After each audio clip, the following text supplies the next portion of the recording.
Hi everyone, welcome to the RSX Educational Channel. Today we are going to discuss regarding atmospheric pressure, which is very important parameter and phenomena in physics. There are a lot of things which are directly dependent on atmospheric pressure, such as rate of evaporation, melting temperature, boiling temperature of a liquid. All these things are directly or indirectly related with atmospheric pressure. So we are starting with atmospheric pressure, discussion with atmospheric pressure. Actually, if we think what composes the air is composed of almost 78% nitrogen, 21% oxygen and 0.9% argon and 0.1% other natural gases. And all this mixture of these constituent, these gases form a huge load due to its weight and which acts on the Earth's surface due to its weight. Atmospheric pressure is nothing but the force exerted by air column due to its weight per unit area of the Earth's surface. It means the total weight formed by constituent of air, constituent of atmosphere, which acts on the Earth's surface per unit area of the Earth's surface, that is known as atmospheric pressure. Actually, atmospheric pressure can be measured by barometer. Barometer is nothing but a glass tube which is 100 centimeter long, and that glass tube is filled with mercury and that mercury column represented in the barometer reading is represented by the atmospheric pressure. How it is done?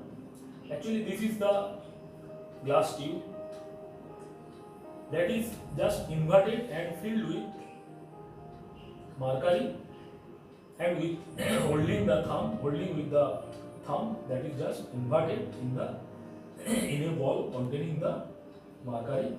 So what will happen? Atmospheric pressure will act at the surface of the mercury, and that will also support this column. And how much is the atmospheric pressure?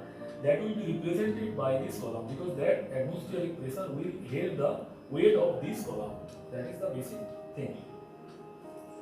So one thing is there, if we change the orientation of the tube, if we incline this tube like this, not as vertical, that is inclined, and if we make the tube bigger also, having diameter more than this one, in all the cases that will hold only 76 centimeter of mercury column. It represents atmospheric pressure is capable of holding 76 centimeter of mercury column. So observation is that during this experimentation, what are the observations? Observations were that vertical height of the mercury column is independent of the shape or size of the tube, and column height does not change if the tube is tilted. So what conclusions can be drawn?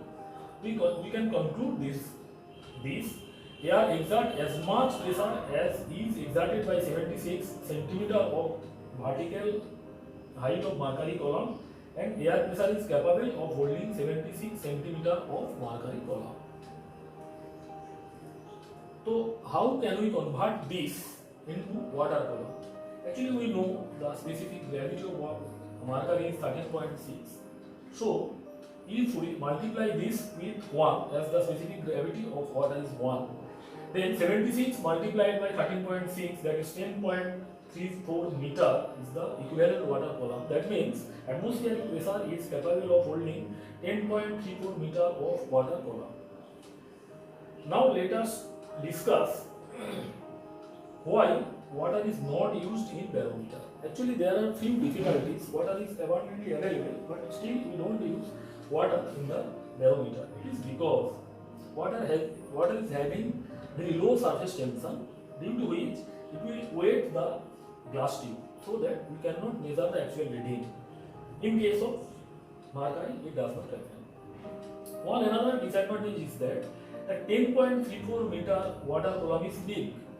Then we have to go for a tube of 11 meter. That is big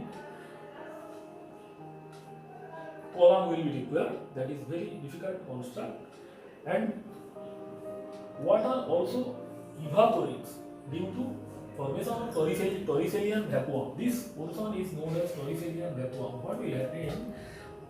Although it is full with the mercury initially, but due to air pressure, this will be able to hold this much column only, and this portion will be vacant in this case, and this is known as Torricellian vacuum.